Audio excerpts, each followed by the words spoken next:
Mesdames, Messieurs, bonjour. Tout d'abord, bonne et heureuse année 2022. Le premier jury du dimanche de la nouvelle année a l'honneur de recevoir une dame, Madame Seynabou Ndiaye Diakhaté. Elle ne parle pas beaucoup. Elle est la présidente de l'Office national de lutte contre la fraude et la corruption. Bonjour, Madame la Présidente. Bonjour. Mes meilleurs vœux. Merci, mes meilleurs vœux à vous aussi et à toute votre équipe. Merci beaucoup. Magistrate de formation et de carrière, épouse de magistrat, feu Cheikh Tidiane Diakhaté, paix à son âme. Seynabou Ndiaye Diakhaté s'est fait un nom. Un nom et un prénom d'ailleurs qui se confondent avec un pan important de l'histoire judiciaire du Sénégal.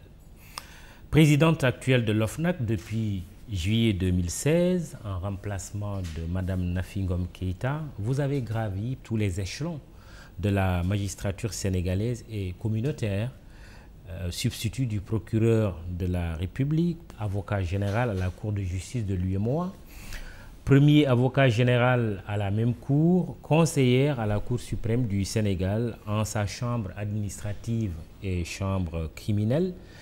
Mais qui peut oublier le redoutable et redouté doyen des juges d'instruction appelé Seynabou Ndiaye Diakhaté justement. Vous avez occupé cette prestigieuse fonction de 2003 à 2007. Madame la Présidente, à défaut de faire de vous l'homme ou la femme de l'année, vous êtes la première invitée 2022 du jury du dimanche. Que retenez-vous justement de l'année qui vient de commencer? L'année qui vient de commencer, tout le monde le sait, a été une année où beaucoup d'entre nous ont vécu beaucoup d'épreuves.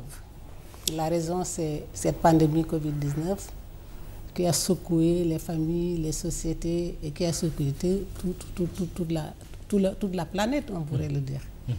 Et donc, ce qu'on en retient, en tout cas en ce qui concerne notre travail, c'est un ralentissement de nos activités. Oui. Je pense que ça a été noté au niveau de toutes les administrations.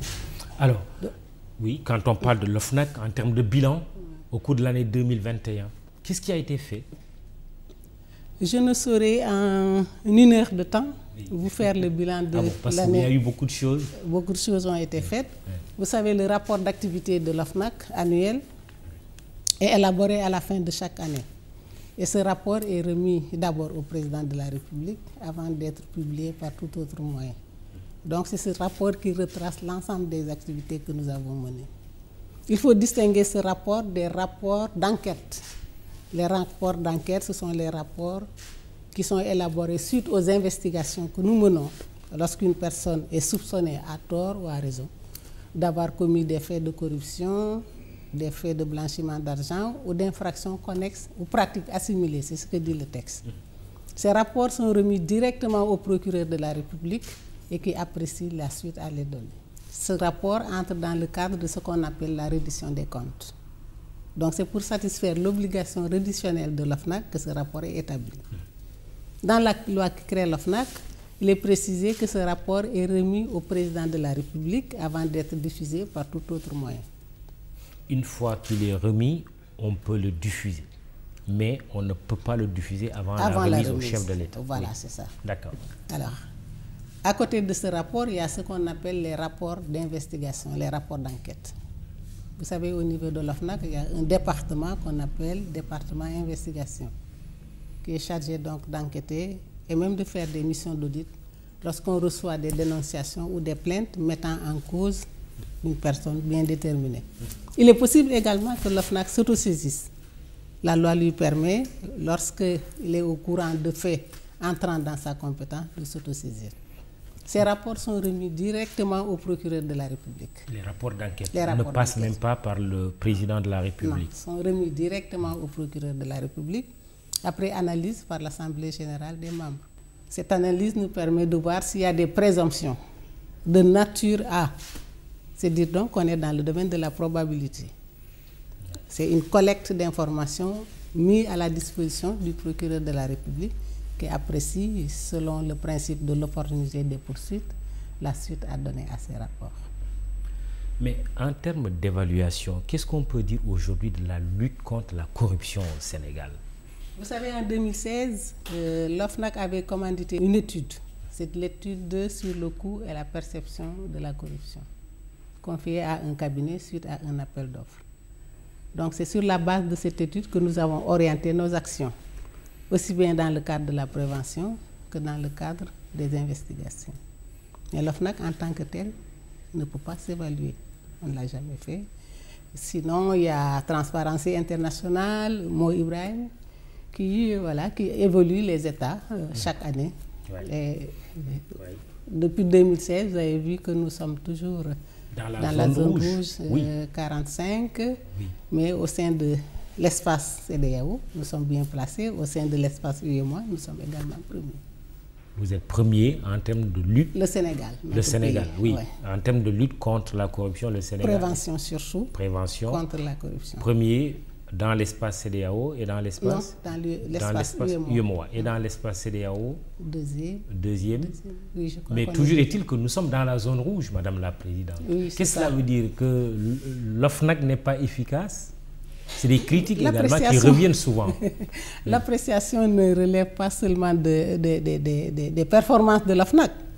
Quand Transparency International note les pays, c'est surtout à travers ce qui se fait au niveau des administrations.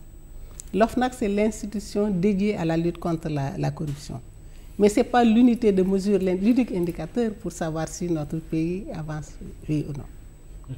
Mais vous savez que récemment, donc je vous disais qu'on a adopté la stratégie nationale de lutte contre la corruption. Peut-être qu'on y reviendra, je ne sais pas. Oui, on va parler de la stratégie. Qui pourrait nous permettre d'avoir donc peut-être une meilleure note. La stratégie nationale, en fait, c'est un cadre d'action global sur les mesures préventives et répressives pour mieux lutter contre la corruption. En 2017, donc, le gouvernement a confié à l'OFNAC l'élaboration de ce document de stratégie nationale. Ce que nous avons fait au niveau de l'OFNAC, nous avons mis en place 2 comités. Un comité de planification stratégique en interne et un comité national de pilotage de la stratégie. Donc c'est ce comité qui définissait les orientations et l'autre comité, appuyé par un consultant, mettait en place les différentes stratégies pour arriver donc à l'élaboration de ce document. L'OFNAC a opté pour une approche ou même une démarche participative et inclusive. Toutes les parties prenantes, tous les acteurs dans la lutte contre la corruption ont été associés à l'élaboration de ce document. Les administrations publiques, le secteur privé, la société civile, les chefs religieux, coutumiers. Et nous avons fait un maillage du territoire national. Dans les 14 régions du pays, nous avons envoyé des missions pour discuter avec toutes les couches de la population sur la stratégie. Et la vision, c'est combattre la corruption pour un Sénégal, pour un développement durable et inclusif du Sénégal. Et la stratégie, donc, est déclinée autour d'axes. Les 3 principaux axes, c'est l'amélioration du cadre juridique et institutionnel de la lutte contre la corruption. Le deuxième, c'est l'amélioration de la gouvernance et des interventions dans la lutte contre la corruption pour éviter qu'il y ait des disparités. Le troisième, c'est la communication et le renforcement des capacités. Voilà donc les 3 axes déclinés dans la stratégie nationale de lutte. Oui. Vous me demanderez pourquoi une stratégie nationale, peut-être? Oui. Alors, une nationale pour être conforme donc à nos engagements internationaux, parce que aussi bien la Convention des Nations Unies contre la corruption que la Convention de l'Union africaine sur la lutte et la prévention de la corruption, et même le plan Sénégal émergent en son axe 3, invite l'État à prendre donc une stratégie nationale de lutte contre la corruption. Donc c'est en satisfaction de tout cela que cette stratégie donc a été élaborée. Très bien. On reviendra sur cette stratégie, mais parlons des rapports d'enquête, Madame la Présidente. C'est surtout là que l'OFNAC est attendu par l'opinion. Vous faites des rapports d'enquête qui sont au nombre de combien au jour d'aujourd'hui d'ailleurs? Non. Oui. Si vous me demandez le nombre de rapports transmis au procureur de la République, bien évidemment. Là on est à une trentaine. À une trentaine. Oui, parce qu'il y a des rapports d'enquête qui, après examen, sont classés sans suite. Sont classés sans suite. Oui, c'est ça. Mais aussi, l'OFNAC a ce pouvoir-là, après avoir mené enquête, parce que c'est quoi? C'est des dénonciations calomnieuses, parce qu'il n'y a pas suffisamment d'éléments pour apprécier la consistance ou non de l'infraction dénoncée. D'accord, mais là... On en reçoit de toutes sortes. D'accord, mais là... Alors, quand on reçoit une plainte qui me dit j'ai acheté de la charcuterie dans un supermarché de la place, Je me suis rendu compte que la date était périmée, je porte plainte pour corruption. Que voulez-vous qu'on fasse? On est obligé de classer sans suite. Et vous recevez ce genre de plainte? On en reçoit de toutes sortes. On en reçoit. Ok, toujours est-il qu'aujourd'hui, il y a 30 rapports d'enquête transmis au procureur de la République. Quel est leur sort? Là, il me sera difficile de répondre à la place du procureur. Vous avez été procureur et juge d'instruction en même temps. Vous êtes très bien placé aujourd'hui pour répondre à une telle question. Ah ben voilà, la réponse sera facile. On fait appel à un argument de texte. Dans le code de procédure pénale, il est reconnu au procureur la possibilité d'apprécier ou non l'opportunité d'une poursuite. Et en plus, dans le texte qui crée l'OFNAC, il est clairement dit que la saisine du procureur de la République dessaisit l'OFNAC. En gros, moi j'ai l'habitude d'expliquer pour dire que ce que nous faisons au niveau de l'OFNAC, on participe à l'œuvre répressive. Vous me direz quelle œuvre? Mais on participe par la collecte d'informations qu'on met à la disposition du procureur de la République. Et notre travail s'arrête là. Maintenant, comme vous l'avez dit, j'ai été procureur. J'ai eu à apprécier l'opportunité ou non des poursuites. Oui. C'est certainement ce même pouvoir. Oui, vous aviez souvent poursuivi quand même. Oui, mais à l'époque, oui. Oui, qu'est-ce que ça vous fait aujourd'hui que l'OFNAC dépose 30 rapports d'enquête et qu'il n'y ait pas de suite, en tout cas de poursuites connues? On n'en entend pas parler. Vous savez, quand on m'a délimité une zone de compétence, à savoir collecter et remettre au procureur de la République, je m'en suis arrêté à cela. Je n'ai pas...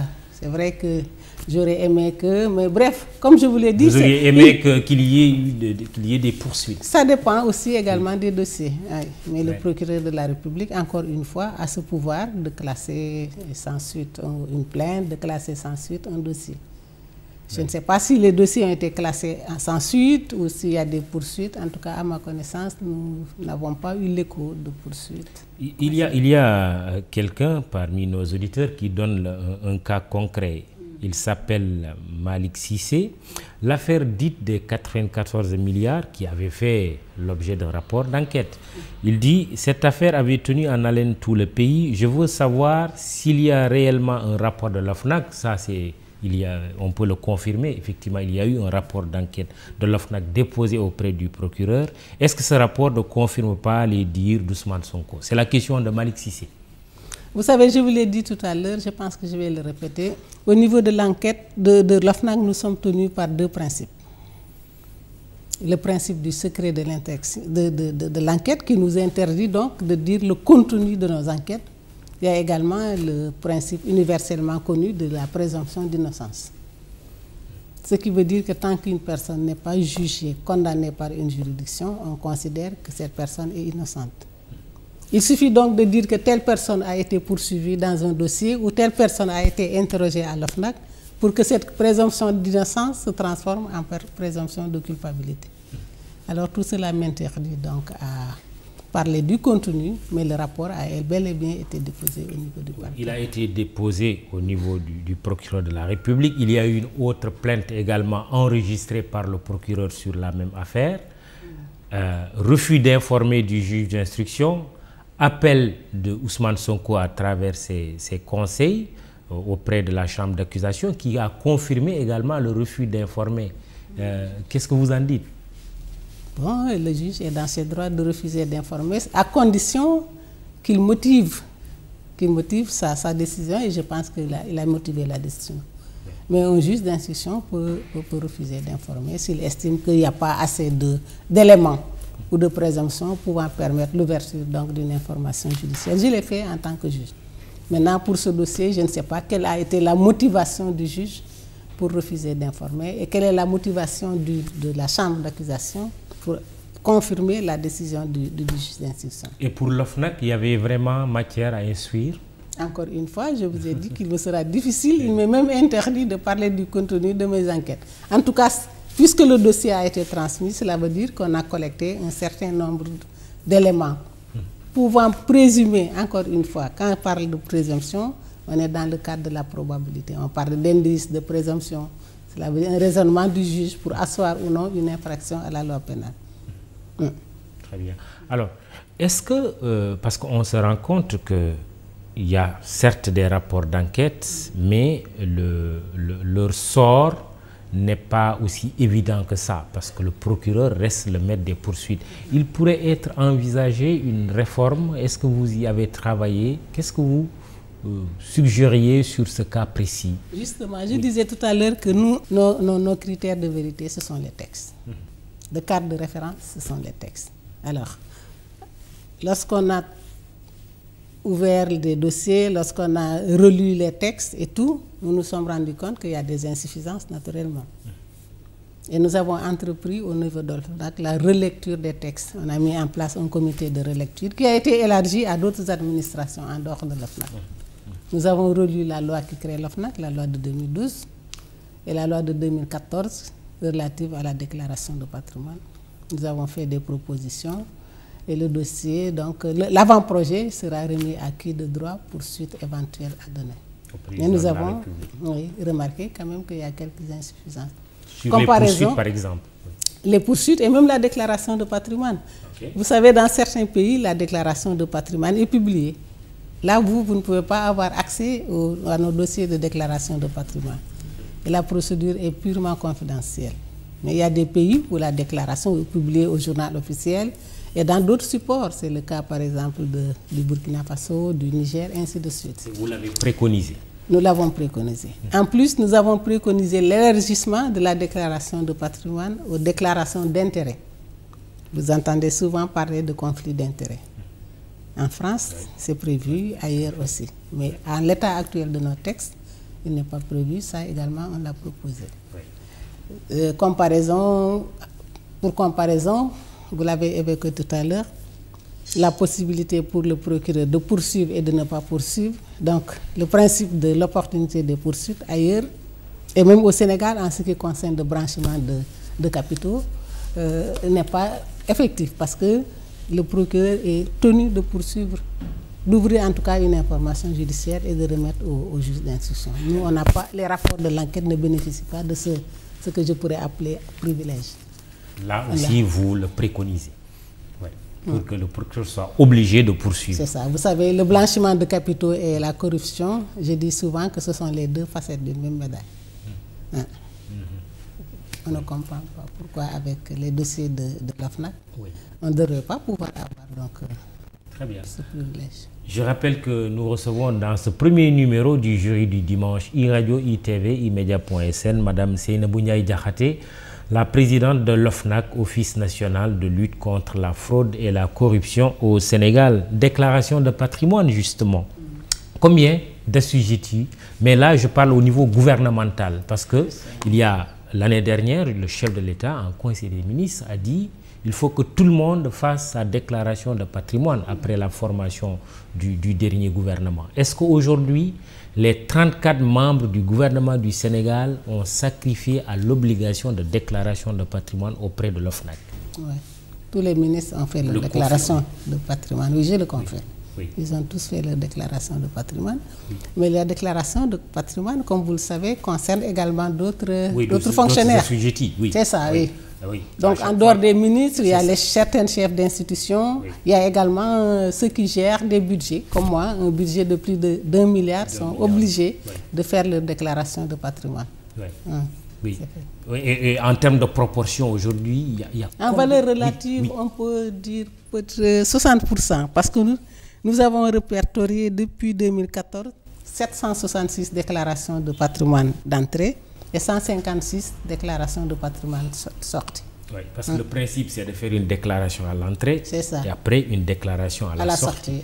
Oui, et quels sont les outils que vous avez, vous, au FNAC, pour dire, Monsieur X ou Madame X a fait une déclaration à l'entrée, sa fortune est évaluée à temps. À la sortie, nous constatons également que sa fortune est évaluée à temps. Et on peut, à partir de cet instant, savoir si Monsieur X ou Madame X s'est enrichi ou pas. C'est enrichi illicitement. Illicitement. Quels moyens dont vous disposez, justement? Parce que c'est important. C'est important, tout à fait. Oui. Vous savez, au niveau de l'OFNAC, ce qu'on fait, on reçoit les déclarations de patrimoine, on les traite, on analyse et on les conserve. Lorsque ça, c'est les déclarations d'entrée. Donc, c'est une analyse de conformité. Lorsque la personne n'est plus assujettie, il fait ce que vous avez appelé tout à l'heure la déclaration de sortie. et on compare les éléments qui sont mis à notre disposition pour voir si le patrimoine a évolué et si le patrimoine a évolué de façon substantielle ou pas. Et surtout justifié. Parce que dans la loi qui crée relative à la déclaration de patrimoine, on nous dit que s'il y a une évolution injustifiée du patrimoine, l'OFNAC peut saisir le procureur de la République en vertu de l'article 32. Non, pas encore. Pas encore. Non. Pourquoi? Parce que vous n'avez pas... Parce qu'on n'en a pas eu. Vous n'avez pas constaté vraiment une différence énorme, un écart énorme et injustifié? Non. Mais pourtant, Madame la Présidente, on parle beaucoup de corruption dans notre pays. Oui, on parle de corruption. Parler de corruption est une chose, justifier la corruption et la démontrer, c'est une autre. Oui, mais le Sénégal est toujours dans la zone rouge. Oui. Mais pourquoi c'est difficile d'avoir des éléments de justifier? Pourquoi ce travail-là est difficile pour l'OFNAC? Ce travail ne doit pas être dévolu uniquement à l'OFNAC. Ouais. Ça, c'est un premier point. La difficulté résulte même de la nature de l'infraction de corruption. C'est un pacte entre deux personnes, ou minimum entre deux personnes, et qui se commet toujours à l'ombre, comme ça je peux le dire. Oui. Le corrupteur et le corrompu sont toujours seuls. Donc c'est difficile de déceler, mais je pense qu'avec le temps et les moyens qui seront mis à la disposition, non seulement de l'OFNAC, mais des autres structures concernées directement ou indirectement, on pourra arriver un jour à mieux cerner la problématique de la corruption et la combattre. Et comment on peut justifier, c'est une question que je vous pose pour avoir votre réflexion là-dessus, que ceux qui sont assujettis à la déclaration de patrimoine traînent les pieds au point que le président de la République lui-même en Conseil des ministres dise à ses ministres: je vous donne un ultimatum, allez faire vos déclarations de patrimoine. Comment on peut le comprendre? Difficilement. C'est peut-être également dû au fait que le Sénégalais n'est pas prompt à parler de son patrimoine. Vous savez, souvent je dis... je suis sûre, quand quelqu'un d'autre me pose la question, je dis au monsieur, souvent c'est les hommes, je suis sûre que votre épouse ne connaît pas le montant de votre salaire. Ils ne parlent pas souvent de leur... C'est un problème culturel parfois. On essaie de briser tout ça, mais ce n'est pas facile. Donc, quand je suis arrivée à l'OFNAC, ce que j'ai fait, j'ai initié des rencontres au niveau des départements ministériels. Ils venaient à l'OFNAC, une délégation, où moi, en compagnie de mes collaborateurs, on se rendait au niveau de ces départements pour leur expliquer davantage ce que c'est que la déclaration de patrimoine, son effet protecteur, ainsi de suite. Alors, et on a vu qu'il y a quand même eu une certaine adhésion. Certains nous ont dit, oui, nous on était traumatisés par la déclaration de patrimoine. C'était mal comprendre l'objet recherché par l'objectif même de la déclaration, et on a expliqué. C'est quoi son objectif? C'est la préservation et des deniers publics, en fait. Quand vous lisez l'exposé des motifs sur la loi relative à la déclaration, il explique clairement que l'objet, c'est de la prévention de l'enrichissement illicite. Donc la déclaration de patrimoine, on l'inclut dans le volet préventif. Pas répressif, c'est dans le volet préventif. Parce qu'on peut s'enrichir et s'enrichir licitement. On peut s'enrichir et s'enrichir illicitement. C'est surtout l'enrichissement illicite. Je pense que le président de la République avait clairement dit, avait parlé d'une gestion sobre et vertueuse des deniers publics. C'est dans ce sillage que s'inscrit la déclaration du patrimoine. Est-ce que l'OFNAC peut dire qu'il y a eu gestion sobre et vertueuse?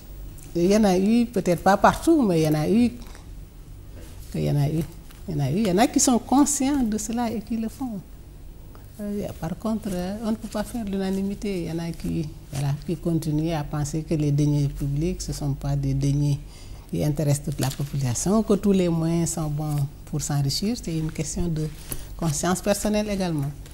Oui. Et peut-être là, puisque vous parliez d'enrichissement illicite d'ailleurs, est-ce qu'il ne devait pas y avoir un prolongement de l'OFNAC à travers la CREI tout simplement, au lieu de passer par le procureur pour déposer vos rapports d'enquête? C'est vrai, vous avez préconisé des réformes. Est-ce que la CREI ne devrait pas se saisir directement justement de vos rapports d'enquête? Même si par ailleurs, le chef de l'État lui a dit la CREI c'est pour eux, l'OFNAC c'est nous. Est-ce que ça doit être compris de cette façon? Vous savez, la première difficulté résulte de ce que je vous ai dit par rapport au texte, qui nous dit, une fois les informations collectées, les dossiers sont remis au procureur de la République. Au niveau de la CREI, il y a un procureur de la République, non? Oui. Eh bien, rien ne nous empêcherait alors de pouvoir le saisir si on voit que c'est des faits d'enrichissement illicite. Mais très souvent, c'est des faits de corruption qu'on essaie, nous, et même ceux qui nous saisissent, de mettre en exergue. C'est vrai qu'on parle de pratiques assimilées, on parle d'infractions connexes. Peut-être que sur la base de la connexité, parce que la connexité signifie qu'une infraction se greffe à une autre infraction principale. On pourrait donc pousser la réflexion sur ce point. Le mot réforme. Réforme. On a besoin de réformes aujourd'hui pour lutter plus efficacement contre la corruption. Oui.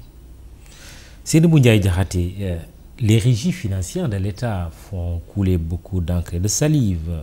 Les impôts, la douane, le trésor et autres sociétés publiques où les enjeux se chiffrent à des dizaines voire centaines de milliards.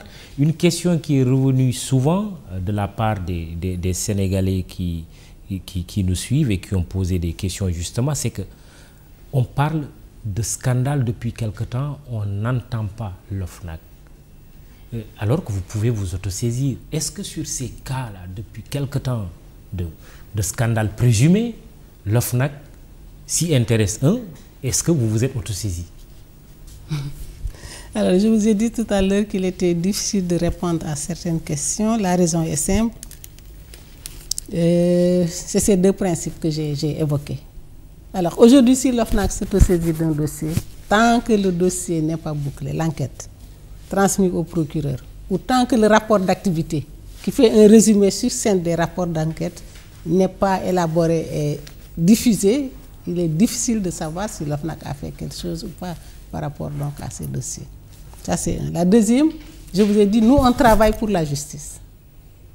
Si la justice est saisie avant nous, notre autosaisine, je me demande quel effet cela peut avoir. Peut-être alimenter le dossier que le juge a. Mais vous avez remarqué ces derniers temps que la justice est saisie, a commencé à faire son travail. Alors, donc, concrètement, quand on dit aujourd'hui qu'il y a détournement présumé au Trésor, la même chose à la Poste, la même chose à la LONASE, l'OFNAC ne peut pas s'autosaisir parce que c'est des affaires qui sont déjà en train d'être traitées par la justice. Non, l'OFNAC peut s'autosaisir, bien sûr. Mais pourquoi vous ne le faites pas? La pertinence Non, là, vous ne pouvez pas savoir si on l'a fait ou pas parce qu'on n'a rien dit à propos de ces dossiers. Est-ce que vous l'avez fait? Non, je ne dois pas le dire. Je ne dois pas le dire. Si une enquête est ouverte, on est lié par ce secret de l'enquête. On ne doit pas. Et la protection de la vie privée des personnes mises en cause. Donc, je dis que c'est à l'issue de l'élaboration du rapport d'activité où il y a un résumé succinct des affaires qu'on peut savoir si l'OFNAC a été saisi ou non, ou à la suite d'une information judiciaire si le procureur de la République décide de poursuivre. Est-ce que ce qui se dit aujourd'hui en termes de gestion des ressources publiques vous interpelle, vous, OFNAC? Oui, bien sûr. Je vous l'ai dit, dans l'exposé même des motifs de la loi qui crée l'OFNAC, je pense que le leitmotiv, c'était ça. Hein? La gestion, comme je l'ai dit tout à l'heure, des deniers publics, et éviter les prévarications au niveau donc des finances publiques. Ça nous intéresse à plus d'un titre. L'OFNAC, c'est l'institution dédiée à la lutte contre la corruption. Et vous vous êtes intéressé à ces dossiers que je viens de citer? On s'intéresse à tous les dossiers dans lesquels il y a des relents de corruption, de blanchiment, de pratiques assimilées ou d'infractions connexes. On pourrait entendre prochainement l'OFNAC produire un rapport d'enquête sur ces cas. Je ne saurais être affirmative de cette façon. Je vous ai expliqué que même si on est autosaisi, c'est seulement lorsque les rapports seront élaborés que la population pourrait être donc avisée de ce qui a été fait au niveau de l'OFNAC. Un ancien directeur des transports épinglé par un rapport de l'OFNAC, nommé dernièrement président du conseil d'administration d'une société nationale. Pas de commentaire? Pas de commentaire. La raison est simple.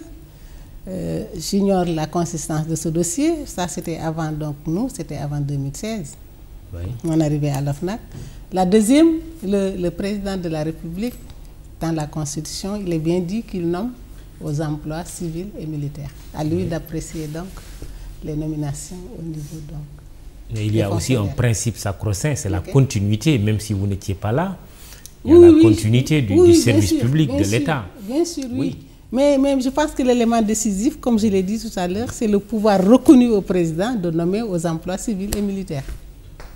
Même si la personne a été épinglée par un rapport de l'OFNAC. La Constitution qui le dit de cette façon. Ça vous gêne ou ça ne vous gêne pas? Je suis indifférente à tout ça, non. C'est la froideur. Je n'ai vraiment pas de commentaire à faire sur ce point, sinon je veux m'immiscer dans un domaine qui n'est pas le mien. C'est le président donc, qui apprécie librement les nominations. Oui. Parmi les réformes préconisées pour lutter contre la corruption, l'enrichissement illicite, les détournements, il y a le parquet national financier qui a été évoqué à un moment, qui pourrait être chargé un peu des crimes économiques. C'est une bonne réforme qu'il faudrait adopter, le parquet national financier. Pourquoi? Ailleurs, ça s'est fait.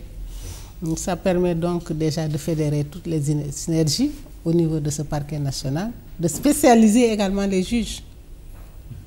Parce que là, on aura des juges spécialisés dans le domaine de la criminalité financière. Et ça pourrait permettre également de se détacher un peu des principes habituels et traditionnels en ce qui concerne les poursuites. J'appuie vraiment la mise en place de ce parquet financier. Et c'est le juge d'instruction que vous avez été qui parle, le procureur de la République? Non, le procureur que j'ai été. J'ai été procureur avant d'être. Je revendique toujours mon appartenance au parquet. Je suis magistrat du parquet. C'est vrai que je suis passé au premier cabinet pendant 4 ans. Quand je suis revenu de Ouagadougou, j'ai été nommé comme conseiller à la Cour suprême. Le conseiller à la Cour suprême, c'est l'équivalent du juge. Donc, je faisais ce travail. Mais je continue à revendiquer mon appartenance au parquet. Oui, je suis magistrat. Et comment la mutation s'est faite entre le parquet et l'instruction? Oui, vous savez, ici au niveau du Sénégal, les juges ne sont pas spécialisés. Donc un magistrat du parquet peut se retrouver du jour au lendemain dans un cabinet d'instruction ou au siège. L'inverse est également vrai. Voilà, donc ça n'a pas choqué du tout. Ça se comprend, ça se fait. Oui, et vous êtes bien placé pour répondre aux critiques qu'on entend aujourd'hui. Le procureur ne bouge pas. Il faut couper le cordon ombilical entre l'exécutif et le parquet. Le juge d'instruction lui-même ne bouge pas. On a beaucoup parlé du juge d'instruction pendant cette année 2021 qui vient de s'achever d'ailleurs, avec le juge Samba Sall, doyen des juges qui est décédé d'ailleurs, paix à son âme, et l'arrivée d'un nouveau juge en la personne de Oumar Maham Diallo. Quand vous entendez ces critiques formulées contre et le procureur de la République et le juge d'instruction pour avoir occupé les deux fonctions, votre réponse est quoi? C'est peut-être parce qu'ils ne comprennent pas comment marchent les services judiciaires. Peut-être que ce juge est en train de bouger sans qu'on le sache. Son dynamisme peut être silencieux. On n'a pas accès au dossier des juges, ni au dossier du procureur. Donc, il est difficile d'apprécier en fonction donc, des rumeurs ou de ce qui se dit un peu partout. Je ne sais vraiment pas pourquoi ces critiques. Peut-être qu'il est en train de faire son travail. L'essentiel de pouvoir motiver ce qu'il dit, ce qu'il fait. La motivation est très importante parce que c'est sur cette base que les décisions sont prises. C'est ce que je disais tout à l'heure en parlant de cadre référentiel en ce qui concerne les textes et autres. Vous savez, le charme de notre discipline, le droit, c'est que c'est difficile d'avoir les mêmes points de vue et les mêmes appréciations en ce qui concerne donc, non seulement les textes, mais l'interprétation des textes. Vous avez entendu parler d'œuvres prétoriennes de la jurisprudence des juges. Là, c'est parce que les textes ne sont pas clairs.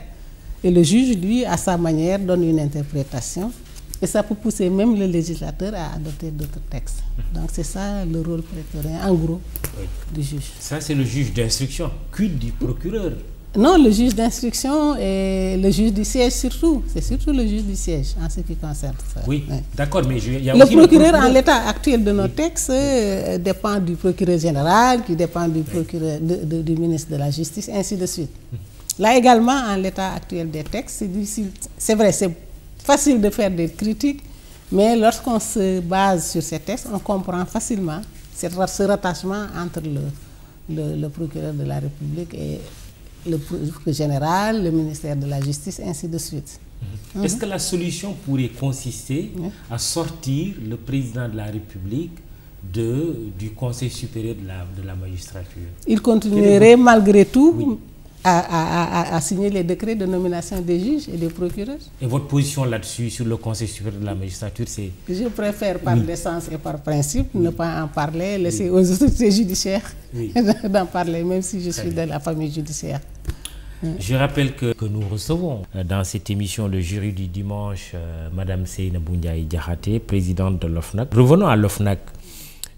Une quinzaine nationale de l'OFNAC, justement, vient de s'achever. Il y a une journée internationale de lutte contre la corruption, tous les 9 décembre. Est-ce que vous avez senti un engouement des Sénégalais, au-delà de l'institutionnel, des procédures et autres? Est-ce qu'il y a un engouement des Sénégalais pour la lutte contre la corruption?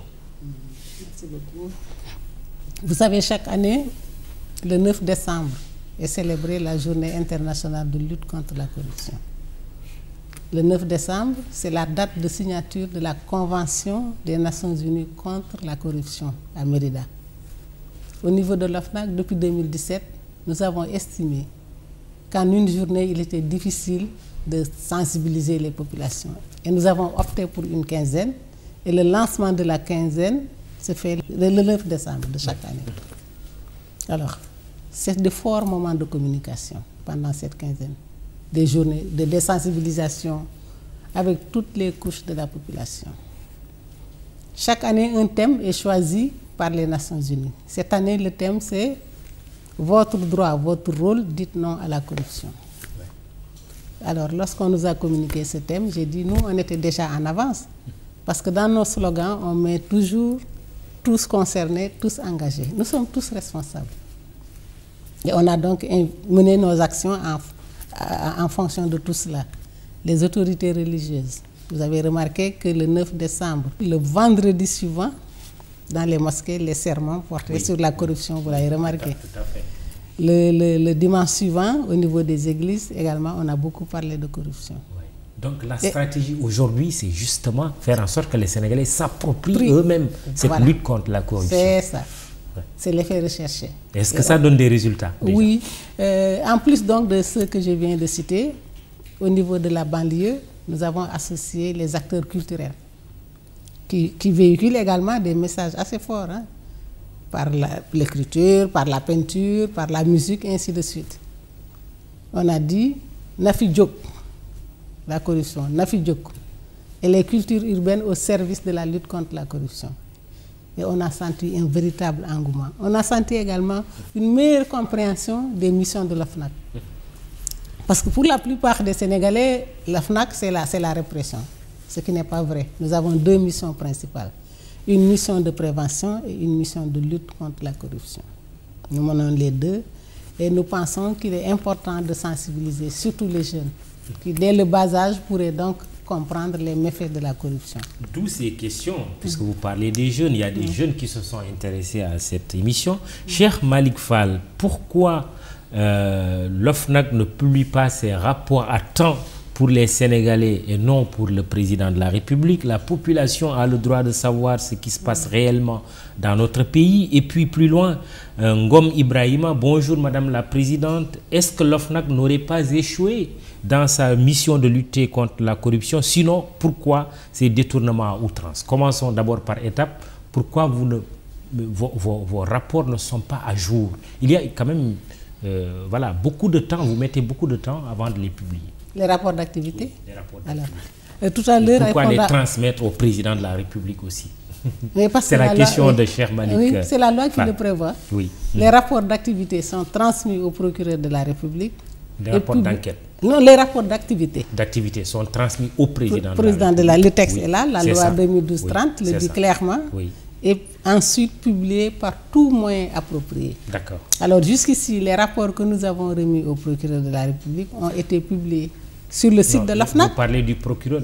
Non, pardon, du président de la République. Oui, c'est pour ça que j'insiste. Donc, rapport d'activité transmis au président de la République, rapport d'enquête transmis au procureur de la République. D'accord. Parlant de publication, je pense qu'il parle des rapports d'activité. Rapports d'activité, là. Alors, pour les rapports d'activité, je disais que les rapports, donc, une fois remis au président, sont publiés sur le site de l'OFNAC et distribués au niveau de toutes les administrations. Maintenant, comme je vous l'ai dit, la remise dépend du calendrier du président de la République. Mais vous êtes à jour? Nous sommes à jour de nos rapports. Là, votre dernier rapport, ça doit être le rapport 2021, il est déjà prêt? 2021? Oui. Non. Le rapport de 2021 retrace les activités du 1er janvier au 31 décembre 2021. Oui. Quel est le rapport qui est prêt? Celui de 2020 alors? Oui, tous les rapports sont là avec nous. Même 21? Non, 21 non, parce que 21 on n'a pas commencé. 21 commence la semaine prochaine. D'accord. Parce que ça il y a toujours un décalage. Il y a un décalage. Oui. Ok. Ça se comprend. Le rapport de 2021, c'est les activités de janvier à décembre 2021. Exact. Décembre 2021 vient de finir il y a quelques jours. Tout à fait. Donc ce rapport ne pourra être publié qu'en 2022. C'est ça. C'est ça. Et le prochain rapport qui sera publié, c'est celui de 2020. 2020, le dernier rapport que nous avons remis au président de la République, c'est le rapport de 2018. Là, on a 2019-2020 en attente. En attente. Mais comme je vous l'ai dit, c'est pour ça que Cheikh Malick Fall dit qu'il y a des lenteurs. Mais Cheikh Malick Fall doit comprendre que ce n'est pas nous qui gérons le calendrier du président de la République. Nous ne fixons pas de date pour la remise du rapport. Et Ngom Ibrahima, qui ne vous épargne pas, qui dit l'OFNAC n'aurait-il pas échoué dans sa mission de lutter contre la corruption? Sinon, pourquoi ces détournements à outrance? C'est sa question. C'est ça. Alors là, c'est mal comprendre les missions de l'OFNAC. Je vous ai dit tout de suite que l'OFNAC ne fait pas que lutter contre la corruption. Il y a un autre aspect assez important à la prévention. Et si la prévention marche, on n'aura pas besoin de lutter encore contre la corruption. L'OFNAC n'a pas échoué. Non, l'OFNAC n'a pas échoué. L'OFNAC continue son bonhomme de chemin. Et je dis toujours que l'OFNAC fait son travail sans passion ni pression. On travaille sans passion ni pression, on fait les deux. Il est possible à tout un chacun de faire un jugement sur l'OFNAC. Vous ne recevez de pression de qui que ce soit? Jamais on n'a reçu de pression ni d'instruction. On ne l'a pas senti, on ne l'a pas vécu.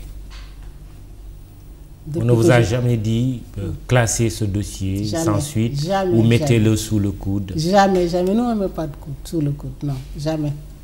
On ne l'a pas senti. On travaille en toute indépendance, conformément aux textes qui sont mis à notre disposition. Notre travail consiste à interpréter le texte et à l'appliquer. Et le texte vous dit mission de prévention et mission de lutte. Et dans la mission de lutte, je vous l'ai expliqué tout à l'heure, nous ne faisons que que contribuer en mettant à la disposition du procureur de la République un ensemble d'éléments d'information qui peuvent lui permettre d'ouvrir une information judiciaire. Quel est l'enjeu de ce qu'on appelle aujourd'hui la territorialisation des politiques publiques pour l'OFNAC? Oui, c'est vrai, depuis un certain temps, depuis l'acte 3 de la décentralisation, on parle de territorialisation. Oui, surtout qu'on va vers des élections locales le 23 janvier prochain. Oui, c'est ça. Oui. Alors là, ça suppose, et je pense que ce sera fait, l'accroissement des moyens au niveau de ces territoires, des collectivités territoriales. Et quand on parle d'accroissement de moyens et d'autonomisation, on peut sous-entendre des vulnérabilités, c'est comme ça qu'on l'appelle, des vulnérabilités de corruption. Peut-être que c'est à ce niveau que l'OFNAC est attendu et pourrait jouer un rôle, comme il le fait avec des autres administrations. D'abord, déclaration de patrimoine déjà. Oui, c'est ça. Et ça se fait. Oui, mais même actuellement, il y a la déclaration de patrimoine. Il y a des maires qui sont assujettis à la déclaration de patrimoine. En termes de proportion, est-ce que c'est beaucoup? Non, pas beaucoup. Puisque là, ça dépend, du budget. Ça dépend, oui, mais quand même, il y a beaucoup de mairies qui ont un budget de plus d'1 milliard. D'au moins d'1 milliard. Il y en a. Il y en a beaucoup même. Il y en a qui ont fait leur déclaration de patrimoine, mais encore une fois... Et là, ce serait bien, parce qu'on va vers une campagne électorale aussi, que les populations soient attentives à cela. Les maires qui parlent beaucoup de milliards, ils doivent faire leur déclaration de patrimoine une fois élus. Beaucoup ne l'ont pas encore fait. Et à la sortie aussi, il doit y avoir des déclarations de patrimoine. Ne dispose pas de moyens de contrainte par rapport à ces réticents. Vous ne pas parler. En disposer, non? En l'état actuel de nos textes, non. Oui, je sais, mais vous devriez en disposer pour être plus efficace. Oui, bien sûr. On attend de voir la réforme des textes, ce que ça va donner. Peut-être qu'on va nous reconnaître ce pouvoir de contrainte. Alors, une réflexion d'ordre culturel, nous en avons parlé un tout petit peu d'ailleurs. Est-ce que, Madame la Présidente, on peut légiférer sur cette question de lutte contre la corruption, même au niveau international, quand au plan culturel, les gens n'ont pas la même compréhension de ce que c'est que la corruption. Ce qui est considéré comme bakchiche en France ou aux États-Unis ou au Canada peut ne pas l'être forcément au Sénégal. Quelle est votre réflexion sur la dimension culturelle de la lutte contre la corruption? C'est ça. C'est vrai, vous savez, la corruption, c'est un phénomène mondial qui touche toutes les sociétés. Mais ce qui est important, c'est que chaque État ou chaque société doit élaborer ses stratégies de lutte contre la corruption. Parce que vous l'avez dit tout à l'heure, ce qui peut être considéré comme corruption dans un pays ne l'est pas forcément dans un autre. Donc, c'est selon les spécificités de chaque pays que les stratégies devraient être élaborées. Au niveau international, il y a ces instruments comme la Convention des Nations Unies contre la corruption. Il y a également au niveau africain la Convention. Oui. Et vous venez d'être nommé, ou en tout cas élu, au comité exécutif de l'Association internationale des autorités de lutte contre la corruption, IACA. IACA, oui. C'est ça. Permettez-moi d'ailleurs de remercier tous les membres de IACA pour cette désignation, en fait, au niveau du comité exécutif. Ça consacre encore une fois le rayonnement de l'OFNAC au niveau international. Et à travers l'OFNAC, donc la position de notre pays est naturellement de la plus haute autorité à lutter contre la corruption, à lutter contre la malgouvernance. Parce qu'avant IACA, j'ai été également élu au niveau du Conseil consultatif de l'Union africaine contre la corruption, qui est un organe donc de la Convention de l'Union africaine contre la corruption. Et au niveau régional, je suis la secrétaire générale du RINCAO. Oui. Le RINCAO, c'est le réseau des institutions nationales de lutte contre la corruption en Afrique de l'Ouest, la CEDEAO. Oui. Si je prends l'exemple de l'IACA, c'est plus de 140 pays et régions qui sont membres de cette association par le biais de l'adhésion organisationnelle ou de l'adhésion individuelle. Et quelle est l'influence de ces organisations ou de ces organismes internationaux dans la lutte contre la corruption? Je répète à longueur de journée que le maître mot de nos actions, c'est la coopération. Vous voyez dans tous les textes, aussi bien notre texte au niveau national que les textes que je viens de citer au niveau régional et international. On insiste beaucoup sur la nécessité de la coopération. Et on dit souvent, les délinquants se réunissent pour commettre leurs infractions. Pourquoi nous, on ne devrait pas nous réunir pour leur barrer la route, contrecarrer donc les délinquants?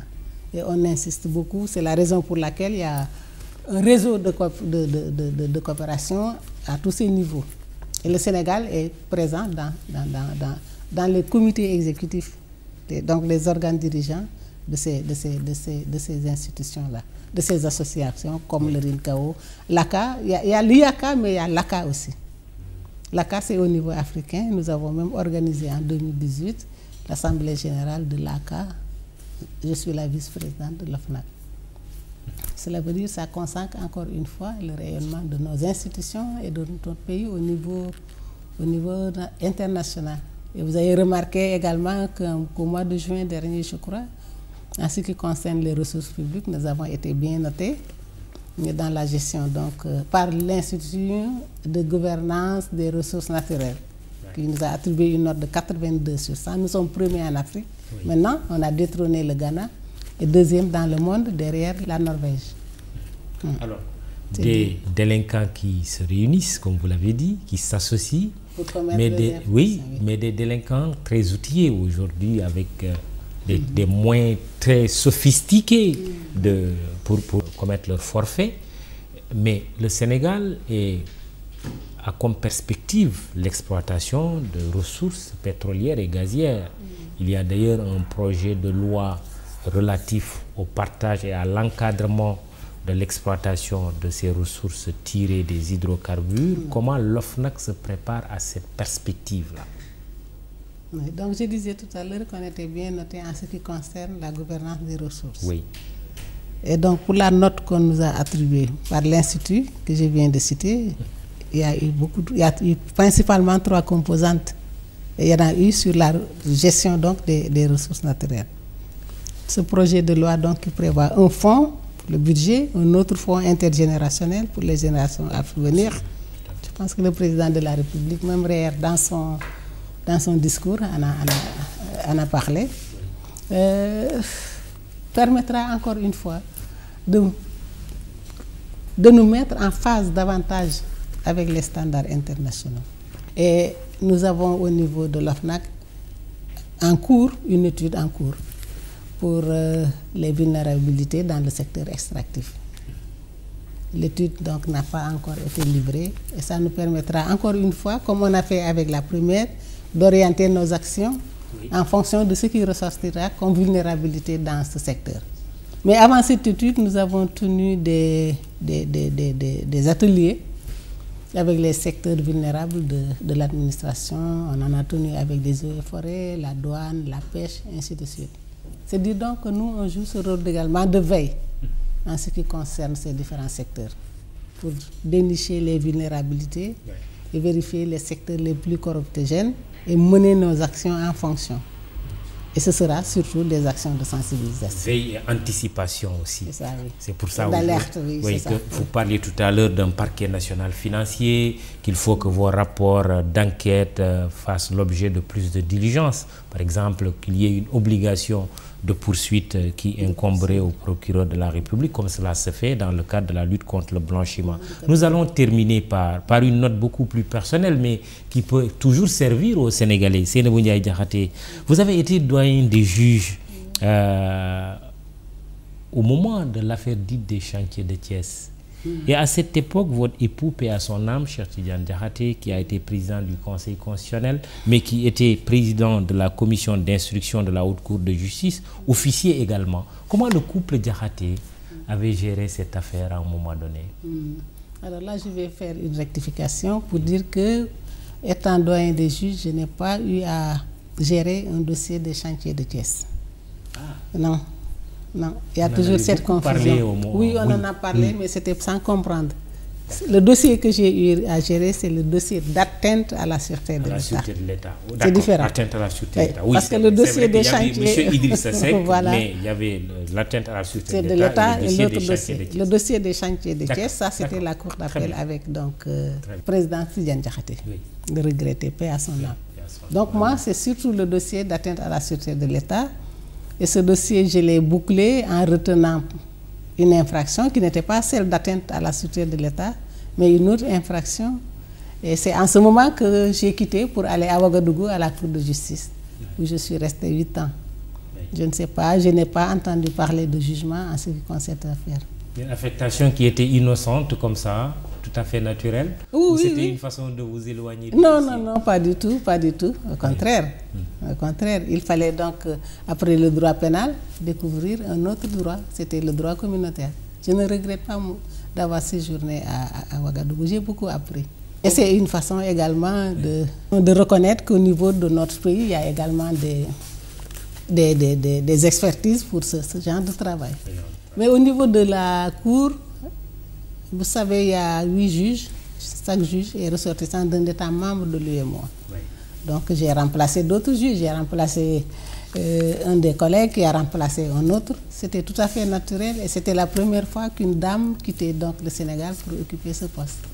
Et quand un juge fait l'objet de beaucoup d'attaques, de commentaires, et ça arrive souvent d'ailleurs avec les juges constitutionnels, le Conseil constitutionnel par exemple, puisque votre époux à l'époque avait eu à le diriger, on sait ce qui s'est passé avec l'affaire Maître Babacar Seye. Quand vous entendez tout cela, vous juge, vous ne l'êtes plus aujourd'hui, c'est vrai. Et qu'est-ce que vous ressentez? Est-ce qu'il arrive que la peur vous habite? Non, moi non. Que vous habite? Moi non. Comment jamais, vous gérez tout ça? Jamais, jamais. Oui, pour en terminer. Je sais encaisser. Oui. On m'a critiqué, on continue de me critiquer. Personne n'est à l'abri des critiques. Mais je me dis souvent que c'est parce qu'ils n'ont pas compris. C'est un manque de compréhension ou d'information qui pousse les gens souvent à critiquer. Ouais. Mais on s'est encaissé. Très bien. Dans la vie, il faut... Moi, en tout cas, par nature, je suis toujours optimiste. Ouais. Je me dis que voilà, ils parlent parce qu'ils ne savent pas ce qu'ils disent. Ouais. Mais quand c'est des critiques fondées également, ça nous permet de rectifier et d'aller en avant. C'est le cas aujourd'hui aussi pour l'OFNAC. Tout à fait. Pour les critiques pertinentes, ça nous permet donc de corriger, de réorienter et d'aller en avant. Pour écrire au moins quelques belles pages de l'histoire de l'OFNAC. Oui. L'histoire retiendra un jour qu'on a écrit quelques pages de l'histoire de l'OFNAC. Très bien. On s'efforce pour que ça soit de belles pages. De belles pages. Ouais. C'est le mal que je vous souhaite. C'est une bonne fin pour cette émission, le jury du dimanche. Encore une fois, nos meilleurs vœux de bonnes et heureuses années 2022. Premier numéro du JDD, iRadio, ITV, imedia.sn, au texte Babacar Fall, à la photo Abdoulaye Sylla, premier numéro qui recevait Madame Seynabou Ndiaye Diakhaté, présidente de l'Office national de lutte contre la fraude et la corruption, OFNAC. Mahmoud Ibra Kane à la présentation, réalisation Babacar Ndiaye et Iba Mar Sène, réseaux sociaux Fatima Taba, Biram Pouy.